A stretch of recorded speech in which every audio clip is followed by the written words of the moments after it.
Hi everyone, my name's Pam. Welcome to another edition of Bluebird Corner, the Cardiff City Fans podcast. So today we'll look forward to City's next League One game at home to Mansfield Town. It's a 3 o'clock kickoff.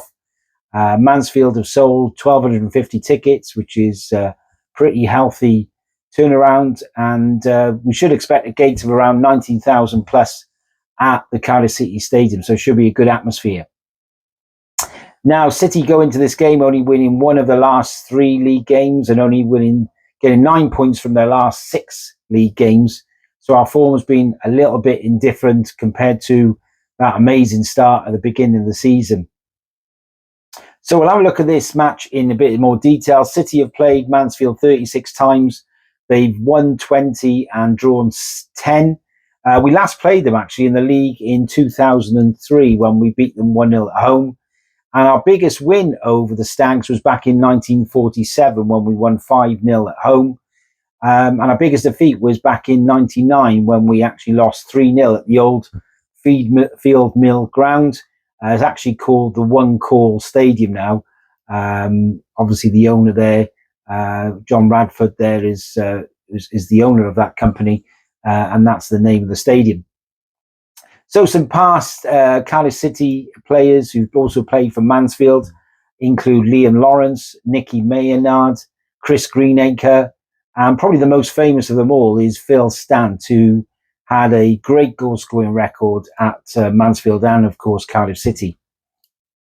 Now, some famous former Mansfield players that you may know, Keith Curle, Colin Calderwood, Carlton Palmer, Duncan McKenzie was actually there for a couple of spells on loan, and they're probably the most famous player, or not most famous, their best player of all time probably was Ken Waggy Wagstaff, probably rated by the fans as their best player from the 1960s.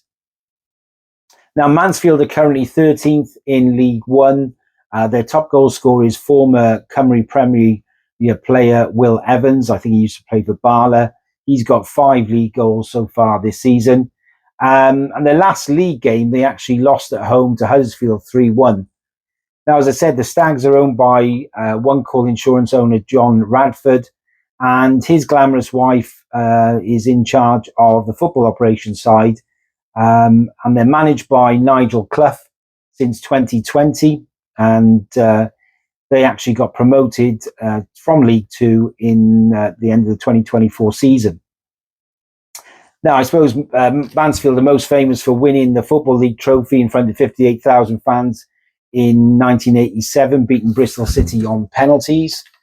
And as regards to the actual teams on Saturday, well, for Cardiff City, we'll start with Trott will be in goals, obviously. What we'll do at the fullbacks, who knows? I think Capaccio and Bagan will start. Will Chambers start? I've got a funny feeling it will be Lawler and Fish with Wintle in front.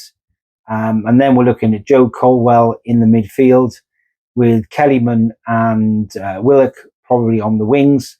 Salek up front. Now, with Ruben Colwell being confirmed out probably till the middle of January, with those ankle ligament damage, who's going to play that 10 position?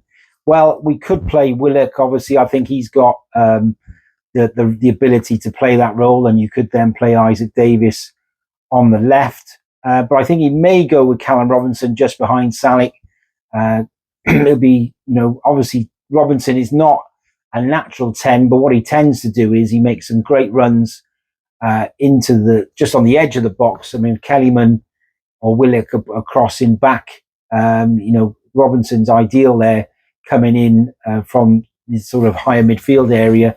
So it'll be interesting to see who he picks as the 10. I'm going to go Robinson. He may well go Willock and then Davis on the left.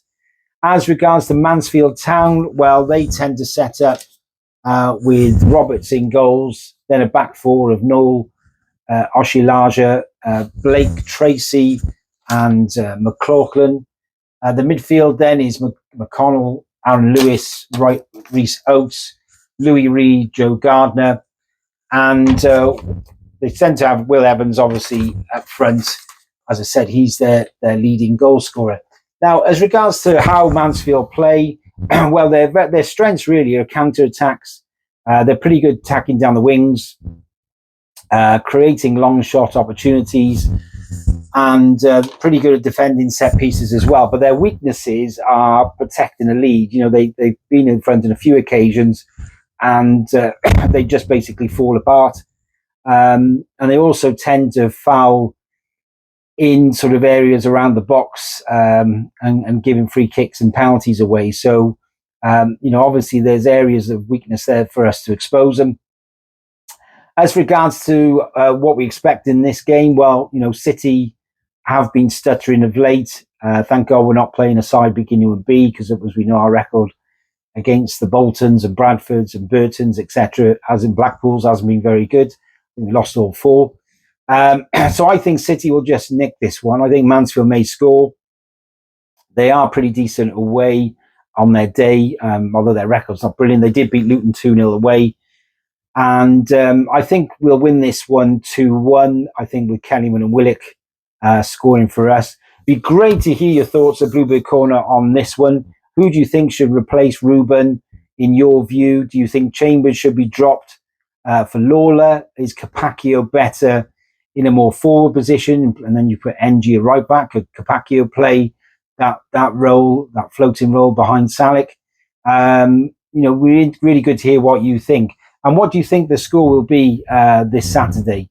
Obviously we're just off top position. I think most City fans would say we're pretty fortunate to still be in the top 2. Really, as I say, our form's been very indifferent recently, but we're more than capable of beating Mansfield at home and remaining near the top of the table. So thanks so much for watching Bluebird Corner, and we'll do a podcast after the match on Saturday night. So have a good weekend, everyone, and we'll see you soon. Take care.